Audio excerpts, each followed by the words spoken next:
Gel. Gel. Ay qonşu səni xoş gördük. Səni xoş gördük. Vallahi hoş günün olsun. Hə. Qulaq as, ay qonşu. Bəli.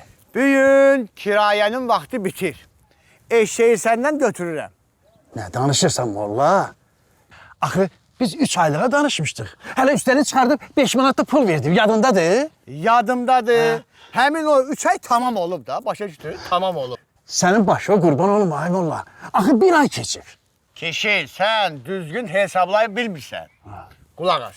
Mən sənə indi izah eləyərəm. İzah elə. Bir ay bundan qabaq biz səninlə müqavilə bağlamışıq. Düzdür? Düzdür. Ay sağ ol. Bir ayda mən eşeğimi görmürəm. Düzdür? Öylədir. Ay sağ ol. Bu ilədi 2. Düzdür?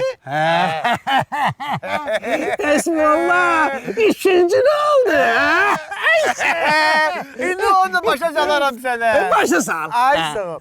Düz bir aydaki mənim eşeğimi eşek gibi işlədirsən. Bu da elədi 3. İndi ver eşeğimi aparım. Gəl gedək evə, gəl. Gəl görüm. Hoşa. Gəl. Gəl dalımca.